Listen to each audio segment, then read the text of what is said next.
Okay, so finally, we are meeting after I guess almost 10 days.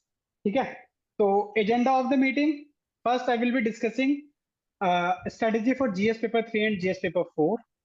Okay, because GS 1 and 2 we have already discussed, I guess. है ना? GS 1 and 2 we have already discussed. Yes. Post that, I will be evaluating certainly some of the questions of every copy that I have received today. Okay, and I have received almost, to say, 6 copies only, and thank you for not writing it because it makes very clear to me where to put efforts.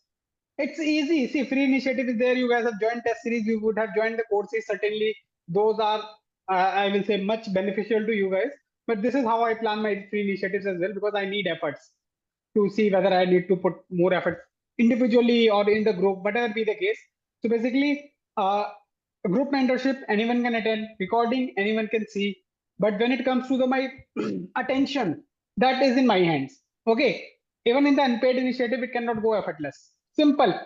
Okay. It might sound rude to some people. It might sound, I will say, arrogant. Okay. I might sound arrogant, I will say.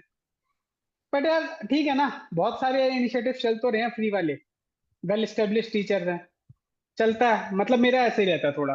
ठीक है, चलो mains में थोड़ा ज्ञानबाजी में time waste कम करते हैं आप लोगों का। Let's begin. So I will be dealing with the GS paper 3 first. So GS paper 3, one by one, I will be going for the approaches. Okay, then second half will be the like for your answers, question answers. ठीक है, so when it comes to the GS paper 3, basically, I will start with the economy part. Okay, so those who are scoring good, it's all about facts, data, and more number of points. I've seen people are not scoring that good in the GS paper 3. And when I look at that copies, I feel that those who are scoring good, they're writing more points. And you can write more points only when you are able to write self-explanatory points or self-analytical points. First thing. Okay, so economy data fact mentions, and even the data fact you are throwing like anything. No, source should be clear, whether it's IMF, ILO, World Bank, Niti Aayog, Finance Ministry, whosoever it is, it should be clear. So those who are mentioning the source certainly getting better recognition than those who are not mentioning the source and all. Okay, so this is about the economy. And in economy, there is also one thing. Okay, I'll just share my screen with you guys just to let you know what do I mean when I say it's about. Give me a minute.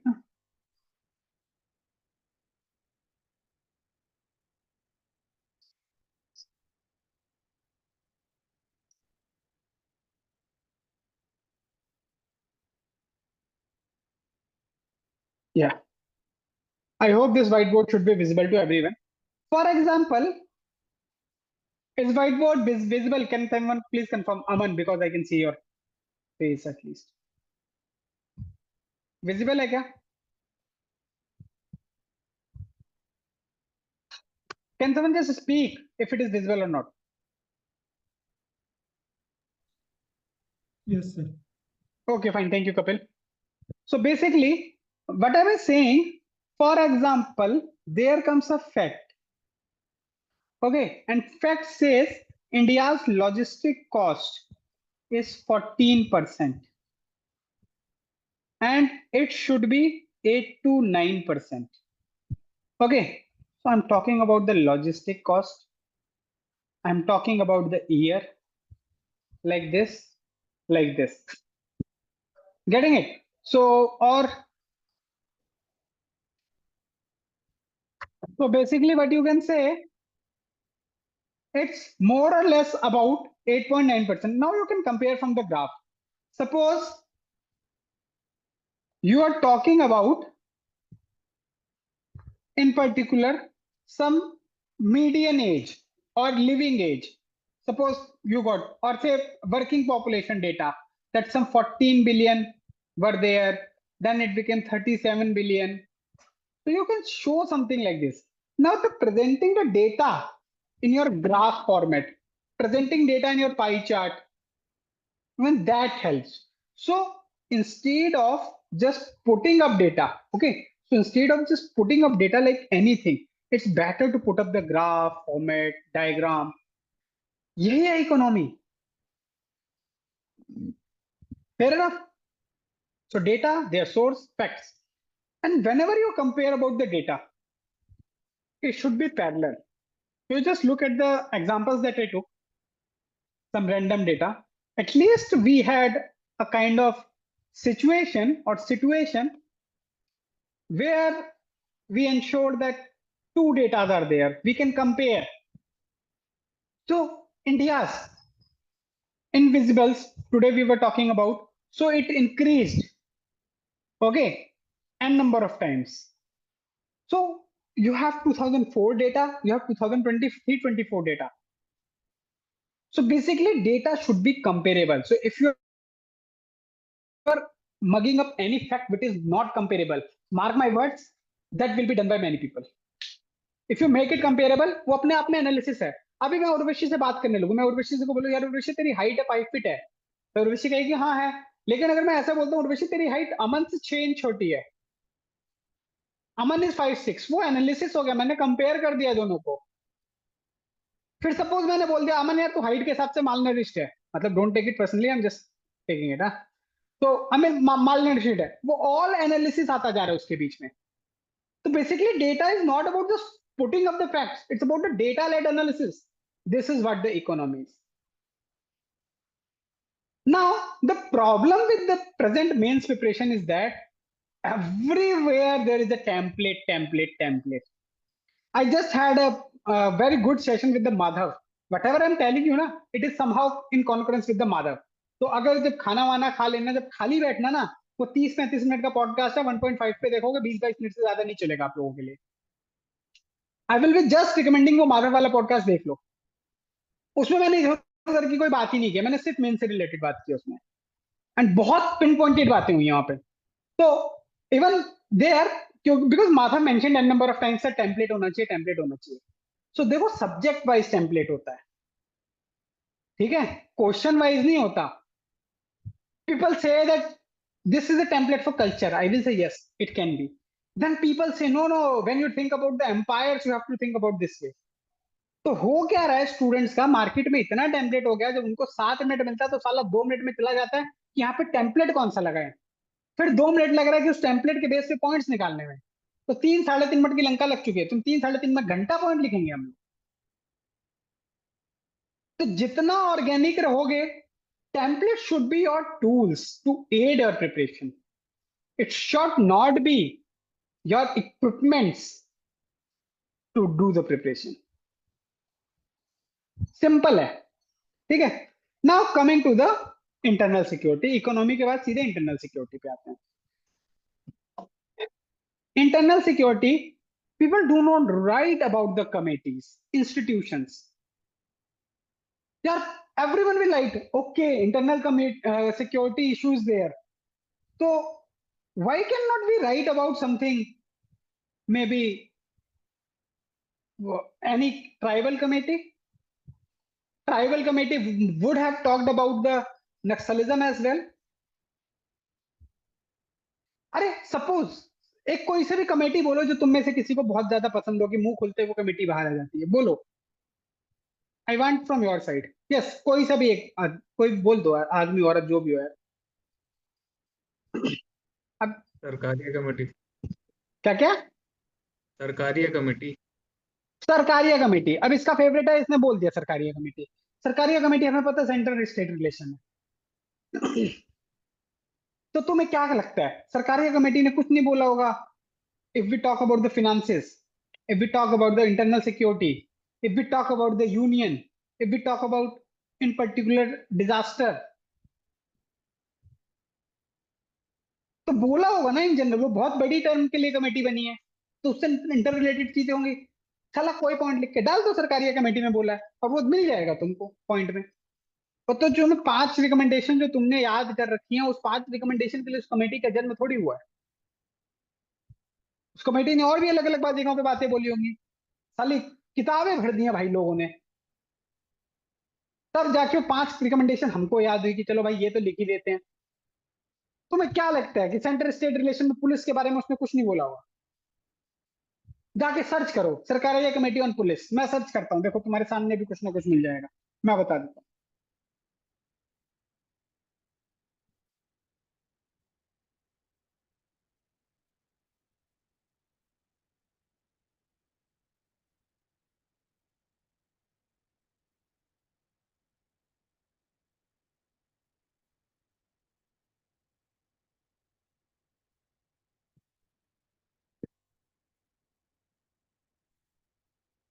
Low, deployment of police पे आराम से मिल गया, central arm police force पे मिल गया मुझे तो 2 minute में। तो कुछ तो बोला होगा ना, deployment of union arm forces in states for public order duties, साफ लिख दिया उसने, पूरा पेपर आ गया। डिस्प्यूट डिस्टर्बेंस के टाइम पे कैसे करना है, सब कुछ दे दिया, आर्टिकल 355 के बारे में बात की है। मुझे नहीं आता था, सच्चाई यही है। तुमको आता था, मुझे तो नहीं आता था। ठीक है, सॉर्टेड। तो basically it's unlocked area. When you are talking about the internal security, every Indian part has different internal security problems. Naxalism is not problem of Delhi, where I am sitting presently, but polarization is, we had the Delhi riots. A polarization might not be problem of, say, Mumbai. It might be a case regionalism is the problem of Mumbai. Hindi बोलनी आनी चाहिए, तो मराठी ज्यादा आनी चाहिए। So different problems. So if again coming back to screen, let me have the whiteboard for my assistance. भाई simple सा logic है ना, ऐसा मैप बनाने में क्या दिक्कत है, कुछ बना दो। यहाँ पे इस टाइप की प्रॉब्लम, यहाँ पे इस पे JNK में ये हो रहा है, नॉर्थ ईस्ट में इंसर्जेंसी है, यहाँ पे नक्सलिज्म है, नक्सलिज्म बहुत ज्यादा है, रेड कॉरिडोर है, कुछ दिखा दो ऐसा। The problem is not you don't want to draw, you don't want to draw, कुछ करना ही नहीं है, फ्री में नंबर मिल जाए, मेंस क्लियर हो जाए, तुम्हारी रैंक आ जाए, और वीडियो लेक्चर से ये सब हो जाएगा, ऐसा लगता है। नहीं होगा भाई। If you have to actually score good marks, you take your copies back and look at it. Just have a look at it. This is what you have to understand. मजाक थोड़ी बना के रखा है प्रिपरेशन का। Internal security is about the region-based issues, region-based solutions, and interlinkages of problem. For example, unemployment can lead to the Naxalism. Unemployment can lead to the polarization. But sometimes, even in the places like Bangalore, Kerala, when IS is joined by the doctors, engineers, why so? It because a strong or weak value system, strong from their side, weak from our side. So these people needs to be deradicalized. These people needs to be taught value education in the school itself. So talk about it. So apart from committee commissions, these things also mentioned specifically. Okay, when you're talking about internal security, people are ignoring AI, quantum technology as if they do not matter. Why, if AI is there, it will do something good. How AI is going to help internal security? Why suddenly border management has become smart? Why faceless camera, face scanners? Why remote sensors? Why bold quick?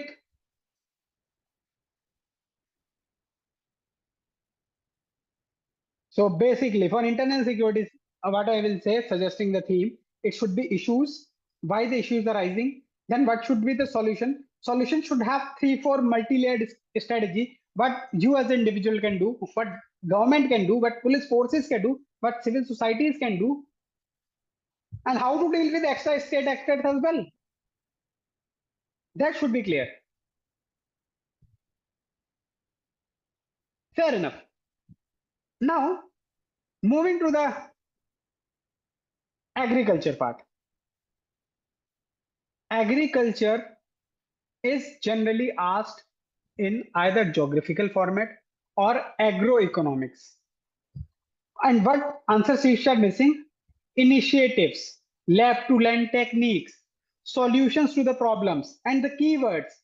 Keywords like if it is question about the climate change, I just ask you, Urvashi, what should be the keywords? अगर climate change आपने बोल दिया मुझे, ठीक है, तो climate change के बाद क्या होना चाहिए? With respect to agriculture, sir, हाँ, कौन से कीवर्ड दिमाग में आने चाहिए? climate resilient agriculture, हाँ climate smart agriculture, हाँ हाँ sustainable agriculture, हाँ um, organic farming, natural farming, हाँ zero budget natural farming हाँ वाला, हाँ। और अब देखो ये सब आ रहा है ना, मेरे दिमाग में आएगा national action plan for climate change, national mission for sustainable agriculture. मैंने बोला ना इनिशिएटिव्स कर क्या रहे हैं, मेरे दिमाग में आ रहा है कृषि विज्ञान केंद्र, मेरे दिमाग में आ रहा है मैं इजराइल के साथ करूंगा कोऑर्डिनेशन, मेरे दिमाग में आ रहा है प्रधानमंत्री कृषि सिंचाई योजना। द प्रॉब्लम इज दैट मैंने उर्वशी को बोला, उर्वशी इधर देख, वो एक ही साइड देख रही है, दूसरी साइड क्या है कुछ देख ही नहीं रही। yes, sir. मैंने क्लाइमेट चेंज बोला तो ये सोच ही नहीं क्लाइमेट चेंज से क्या होगा। इसने मेरे को बोला नहीं सर जेनेटिक मॉडिफाइड क्रॉप लगाते हैं, चलो मैं और आप मिलके पैसे कमाएंगे। Getting it what the issue that you are facing. अब ऐसा कौन सा वर्ड बोला जो तुमने जीवन में पहली बार मेरे मुंह से सुना और तुम्हें लग रहा है ये तो सत्यनारायण व्रत कथा में बेस्ट चीज हुई है। अब प्रॉब्लम कहां है, हम टेम्पलेट फॉर्मेट में चल रहे हैं। मैं कह रहा हूं नहीं, सिलेबस खोलो, सिलेबस में कहीं बैकवर्ड फॉरवर्ड लिंकेज लिखा है क्या GS3 में? तो क्या मैंने अभी वही काम नहीं किया अगर तुम्हें लगा? एग्रीकल्चर का सिलेबस पढ़ के सुनाओ उर्वशी मुझे एक बार। सिलेबस भी नहीं होगा तुम लोगों के पास, तुम लोग इतने ज्यादा हवा में तेज हो गए। है किसी के पास? अच्छा है, उर्वशी इतने तो उल्टा बोल दिया, तुम बोल कैसे रहे हो? रुको सुनाओ जरा, एग्रीकल्चर का सिलेबस सुनाओ, सिर्फ एग्रीकल्चर पार्ट का। Sir E technology need of farmers. अब मुझे बता ई टेक्नोलॉजी में कौन सा तूने यूज कर लिया है क्लाइमेट चेंज पे जब मैंने कीवर्ड पूछ लिया? क्या सर, रिपीट मतलब? मैंने क्लाइमेट चेंज पे कीवर्ड पूछा, तुमने हाँ, मुझे कौन सा ई टेक्नोलॉजी से रिलेटेड कोई भी कीवर्ड दिया? नहीं दिया। मैंने दिया तुमको ड्रिप इरिगेशन, AI लेड कर दूंगा मैं उसको। साला जैसे ही रूट्स में मेरे पानी गया, इतने क्यूबिक सेंटीमीटर है पाइप का, इतना डायमीटर है, मेरा अपने आप बंद। आगे बढ़। सर ये याद था, अभी मैं निकाल रही हूँ, मिस हो गया फिर। चलो फिर किसी और के पास सिलेबस नहीं है? बहुत कितने सही लोग हो ना तुम लोग। सामने एक आदमी आएगा, कथा सुनाएंगे, लास्ट में ऑनलाइन प्रसाद मिलेगा। A major cropping pattern in various parts of the हाँ, country. तुमने क्रॉपिंग पैटर्न पे मेरे पे बात की, किसी ने बोला क्रॉपिंग पैटर्न से कंज्यूमर पैटर्न किसी का दिमाग चल रहा है? अगला पॉइंट बोल अमन। Issues related to direct and indirect farm subsidies. अब तुमने MSP. बोला कि ये जो भाई हमें जब आप बात कर रहे हो सर ये क्लाइमेट स्मार्ट की, तो हमें सब्सिडी रैशनलाइजेशन की भी जरूरत है, वरना वाटर गजलिंग कॉस्ट को हमें कंट्रोल में करना पड़ेगा। चलो मेज मोटा अनाज लगाते हैं सर साथ में, बोला किसी ने मुझे ऐसा कुछ? अगला पॉइंट पढ़। Food processing and related industries in India. तो किसी ने ये बोला कि क्लाइमेट स्मार्ट एग्रीकल्चर पे, मतलब अभी तो मैंने ओपन एंडेड क्वेश्चन लिखा था ना कि आने वाले टाइम में अर्बनाइजेशन बढ़ेगा तो फूड प्रोसेस फूड्स की डिमांड बढ़ेगी, तो मुझे उसमें बायोफर्टिफिकेशन करना पड़ेगा। Land reforms in India. Relate कर सकते हैं, लैंड पूलिंग करेंगे तो सर बड़ी बड़ी मैकेनाइजेशन कर देंगे, क्योंकि क्लाइमेट चेंज में मैकेनाइजेशन से प्रोडक्टिविटी बढ़ानी पड़ेगी, लेकिन अपने यहाँ इतने स्मॉल लैंड होल्डर्स हैं। डेटा तो होगा तुम्हें इन सब चीजों से रिलेटेड, नहीं होगा तो डूब मरो फिर। हो गया 1 महीना पढ़ते हुए। और कुछ? डन? एक्सटेंशन सर्विसेज भी आएगा भाई, एक पॉइंट तो मेरे हिसाब से एक्सटेंशन सर्विसेज एग्जैक्टली लिख रखा है उन्होंने। E technology in the aid of farmer भी आएगा। हाँ हाँ, वही वही वही। ठीक है, गॉट इट। तो अभी समझ में आया तुम लोगों को करना क्या है। जिसको लगेगा कि भाई तुम्हारे पास पॉइंट्स की कमी है, तुम्हें और पढ़ने की जरूरत है, अपना सिलेबस पहले रट के देखो। If you can not do the syllabus mapping, forget forget forget. ठीक है, एग्रीकल्चर छोड़ता हूं, इंटरनल सिक्योरिटी हो गया, एग्रीकल्चर हो गया, इकोनॉमी हो गया, साइंस एंड टेक चलते हैं। Any science and technology which is not solving the problem of society is no technology. So you will be talking about the problems of society. Then problem जो solve कर रहा है उसके अलावा वो problem भी क्रिएट करेगा। कंप्यूटर प्रॉब्लम सॉल्व किया तो प्रॉब्लम भी क्रिएट किया कि भाई जॉब ले लेगा वो। स्पेस ने कहा सैटेलाइट कम्युनिकेशन ये सब कर देंगे हम, लेकिन ये भी है कि स्पेस डेब्री क्रिएट हो रहा है। तो फिर गवर्नमेंट के इनिशिएटिव और इंटरनेशनल इनिशिएटिव, एप्लीकेशन उस टेक्नोलॉजी का, बस क्या घुमाना हो गया स्पेस टेक्नोलॉजी। यहां पे एक्टिव रिकॉल, अगर शिवन की भाषा में बोलूं मैं, it helps, it really helps. तो सोचो तो सही, अच्छा एग्जाम 4 मिशन आया, अच्छा ये आर्टेमिस अकॉर्ड के थ्रू था, अच्छा आर्टेमिस अकॉर्ड का था, अच्छा ठीक है, अच्छा एग्जाम 4 में हमारे 4 गए हैं, तो उसको खाना खिलाने के लिए बाद में अलग से कार्गो मिशन चलते रहते हैं। अच्छा एग्जाम 4 कमर्शियलाइजेशन के लिए हो रहा है, कमर्शियलाइजेशन मतलब स्पेस टूरिज्म बढ़ रहा है, स्पेस टूरिज्म से रिलेटेड क्या क्या आर्टिकल्स है, फिर कहां तक हद सही है, आप सस्टेनेबल स्पेस एक्सप्लोरेशन कैसे करेंगे।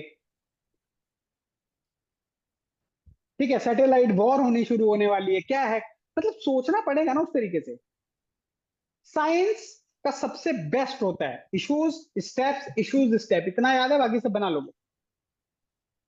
आगे मैं एक छोटा सा क्वेश्चन पूछता हूँ साइंस का, क्वांटम टेक्नोलॉजी कौन बोलने वाले हैं। मतलब आधे लोगों को तो मेरे को बॉट लगता है, ना कैमरा खुला होता है ना माइक खुला होता है। हाँ, क्वांटम टेक्नोलॉजी, अमन आशुतोष तो मुझे लाइब्रेरी फील लग रहा है तो बोलेगा ही नहीं, इसका मौन व्रत रहेगा, बट स्टिल अमन या Urvashi, anyone who would like to try. Quantum technology से क्या क्या कीवर्ड्स दिमाग में आ रहे हैं। Quantum computing.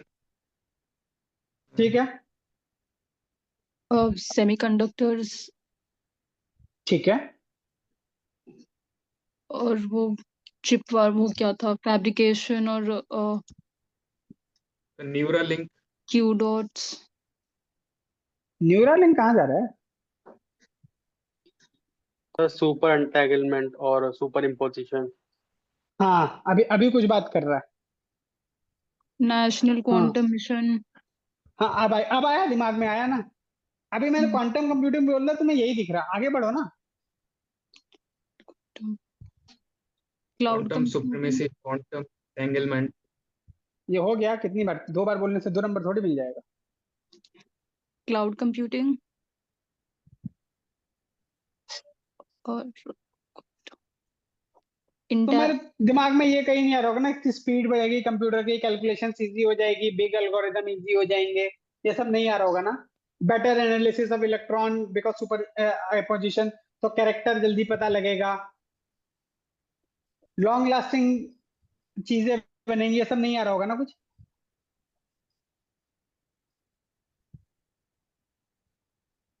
मेरे को मेंस नहीं देना, मैं तुम्हें एक मजे की बात बताऊं, मेरे तो हो गए अटेम्प्ट पूरे।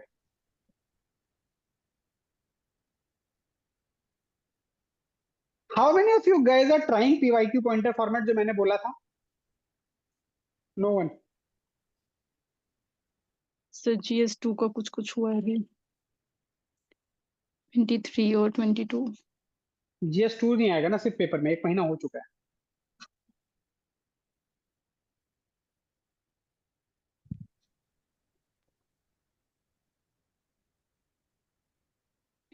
ठीक है, nevertheless, when it comes to disaster management,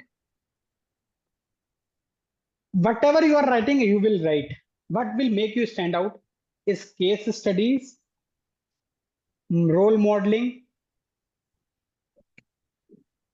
your data, facts, then comparison between national and international steps, plans, and the best practices. Best practices you can ignore in the case studies itself. No one writes, everyone writes about something. For example, say flood.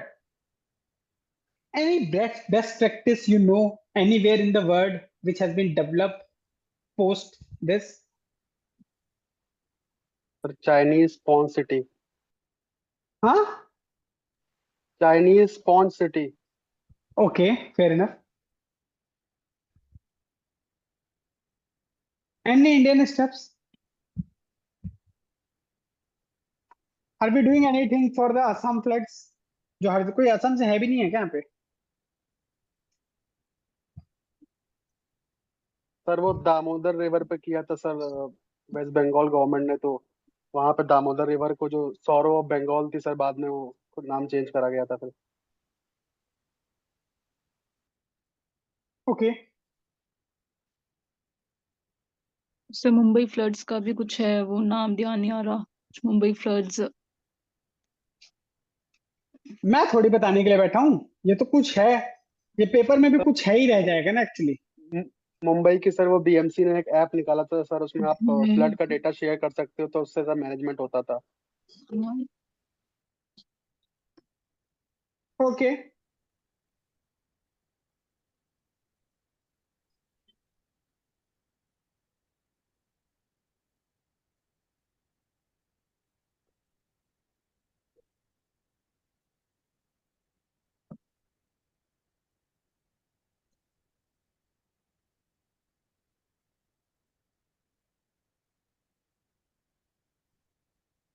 Done. समझ में आ गया क्या करना है? कुछ बचा तो नहीं है? सब हो गया ना? कोई टॉपिक बचा तो नहीं है GS3 का? एनवायरनमेंट। हाँ, एनवायरनमेंट बच गया। Environment में is more about institutions coming to the picture, which helps in economy as well. For example, UNFCCC, you are talking about IPCC, ठीक है? Apart from environment, case studies वहाँ पे भी help करता है. And environment में अगर if you are able to back it up with the articles, for example, Article 21, ठीक है? कहीं कुछ हो पाता है, fundamental rights, fundamental duties, क्योंकि जहाँ पे प्रोटेक्शन वाला आ गया तो फंडामेंटल ड्यूटी भी है ना नेचुरल एनवायरनमेंट को प्रोटेक्ट करना, ठीक है? तो वो वहां पे आप डालने में हेल्प करेगा वहां पे, ठीक है? और एनवायरनमेंट में एक चीज रहती है, हमेशा, जैसे अपनी एनवायरनमेंट मिनिस्ट्री के कुछ प्रोग्राम्स हैं, ठीक है, वो जरूर हेल्प करते हैं। फॉर एग्जांपल रिन्यूएबल एनर्जी से रिलेटेड एग्रो आरई, मतलब एग्रीकल्चर बेस्ड रिन्यूएबल एनर्जी, कैसे, ये सब की चीजें। तो स्पेसिफिक जो प्रोग्राम्स है, कुसुम हो गया, तो इनसे वैल्यू एनरिचमेंट पे बहुत हेल्प मिलता है।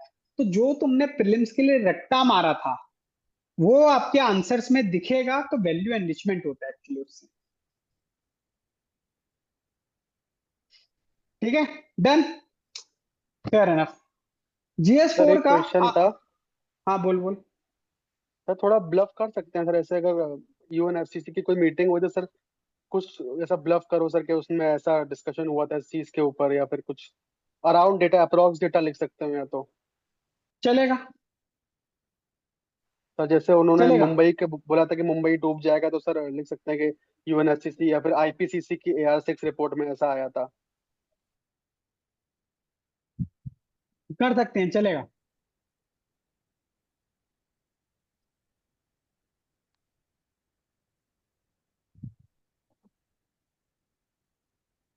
चलेगा, इसमें कोई दिक्कत नहीं है।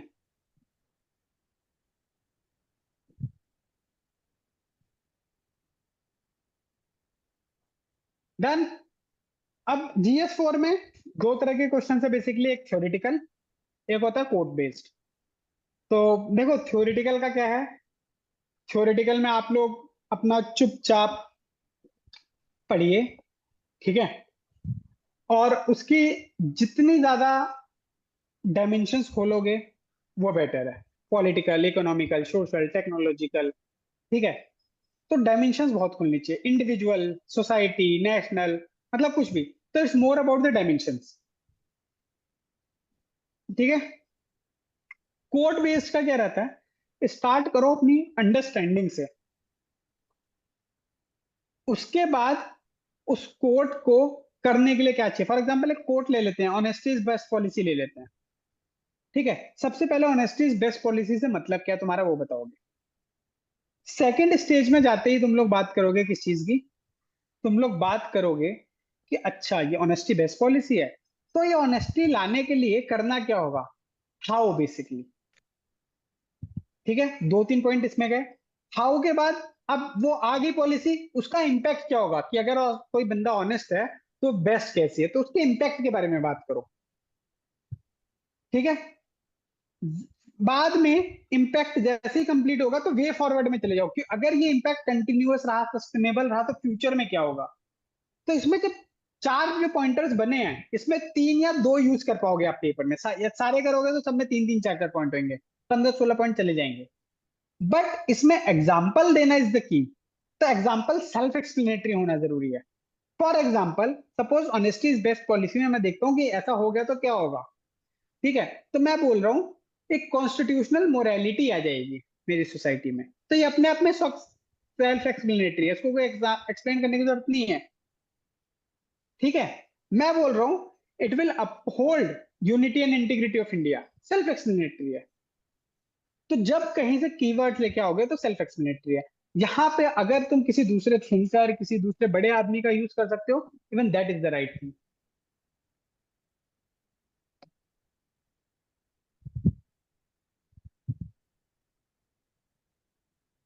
ठीक है, fair enough. Now in any case if you're talking about these things, conclusion should be futuristic in ethics, it should be application based। वो वैल्यू मैनिफेस्ट होती दिखनी चाहिए जिसके ऊपर क्वेश्चन है। Suppose question is on emotional intelligence, तो emotional intelligence और civil servant के ऊपर मान लो क्वेश्चन है, तो इमोशनली इंटेलिजेंट सिविल सर्वेंट क्या होगा, कैसे होगा, वो दिखना चाहिए। बच्चे ज्ञानबाजी करके चले जाते हैं, वो मार्क्स नहीं फेच कर रहा।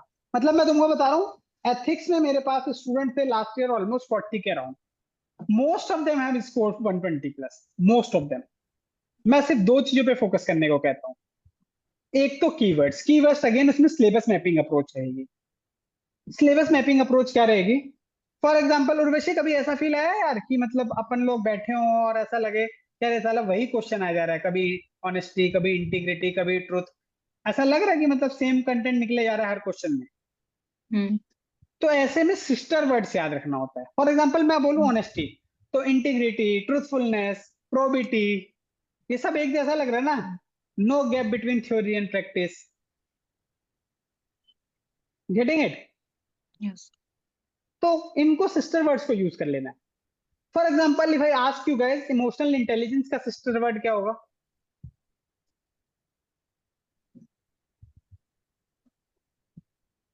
Sir prudence. इमोशनल बोलो बोलो 1 बाय 1। Emotional competence. हाँ चलेगा, क्या दिक्कत है। holistic competence, ठीक है, अगर मैं बोलूंगा तो मैं इसमें भी बोल सकता हूँ वो बंदा सेल्फ अवेयर होगा, इमोशनली इंटेलिजेंट, माइंडफुलनेस तुम बात कर सकते हो। चलो, तो देख रहे हो तुम कैसे निकल रहा है, तो सोच लो ना कि भाई बार बार ये 1 सेकंड लिखे, 4 पॉइंट लिखे, वही साइड में लिख लिया क्वेश्चन पेपर पे ऐसी की तैसी, लिख दिया वो चारों एक साथ, मतलब यूज करके। और कीवर्ड्स दिखना चाहिए। ठीक है, डन। तो मेरी साइड से जीएस 1 2 3 4 का ओरिएंटेशन आप लोगों को मिल चुका है। अब मैं जा रहा हूँ उन 6 कॉपीज की तरफ जिसने मेरे ऊपर एहसान किया कॉपी सबमिट करके। सिंपल है, बाकियों के लिए तो फ्री इनिशिएटिव फ्री है, सिंपल सा है। ठीक है, तो 1 by 1 I will be sharing the copies. मैं यहाँ से ना रिकॉर्डिंग भी चेंज कर रहा हूँ, रुक जाओ।